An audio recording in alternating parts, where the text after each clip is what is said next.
Temos aqui mais um exemplo, tá certo? Mais um exercício do cálculo de limites. Como eu falei para vocês em algumas de nossas aulas, se a gente simplesmente substituir a tendência, por exemplo, na nossa função, o que vai acontecer? Limite da função quando x tende para 1, nós teríamos aqui uma indeterminação, porque, olha, ficaria 1 ao quadrado, daria 1, 1 menos 1, 0. Então, nós teríamos um zero no denominador, tá certo? O que nós podemos fazer? Aqui nós temos o gráfico da função, mas vamos supor que nós não tivéssemos o gráfico dessa função e quiséssemos verificar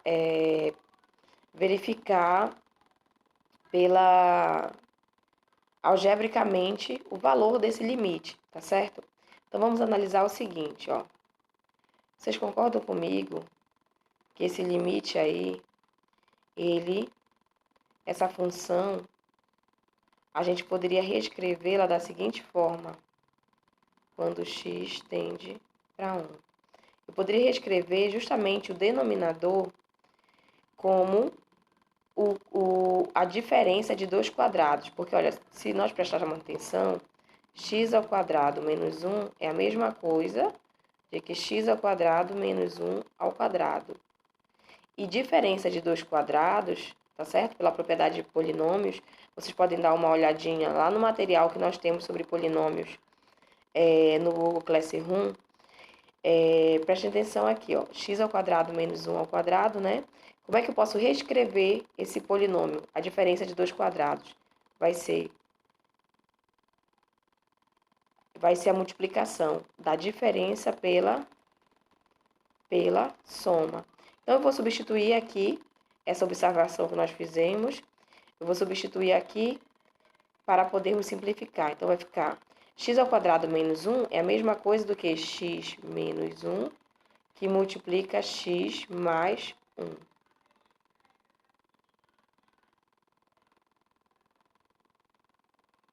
Certo?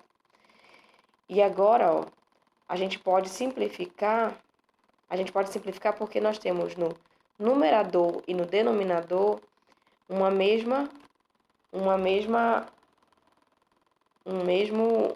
mesmo fator, tá certo? E aí a gente pode simplificar, isso daí vai ficar limite. Vou simplificar esse, né, com esse aqui. Então, nós vamos ficar com limite. Se foi simplificado esse fator, aqui em cima vai sobrar apenas 1. E embaixo vai sobrar x mais 1. Quando x tende para 1. E agora sim a gente pode aplicar, ou aplica a tendência, ou aplica a propriedade do limite, né?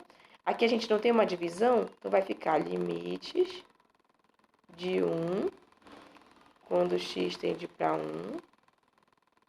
Vai ser a divisão dos limites. E limite de x mais 1, quando x tende para 1. Novamente, a gente pode aplicar. Limite da constante é a própria. Vou melhorar aqui o nosso 1. É a própria constante. Limite de x e de mais 1. Então, eu vou separar para a gente poder aplicar as propriedades de limite, né? Limite de x, quando x tende para 1, mais limite de 1, quando x tende para 1. Eu só fiz separar. O limite da soma é a soma dos limites. E aqui vai ficar 1 sobre... Limite de x quando x tende para 1, 1. Mais limite de 1 quando x tende para 1, que é o limite da constante, 1. Então, aqui nós vamos ficar com 1 sobre 2. Então, o limite dessa função quando x tende para 1 vai ser meio. Nós temos aqui o gráfico da função para poder dar uma ajuda, tá certo? Mas se nós prestarmos atenção, quando x se aproxima de 1, o que está acontecendo aqui com a nossa ordenada? Ela justamente está se aproximando de meio, tá certo? Então, eu agradeço nosso percurso por essa questão e até a próxima.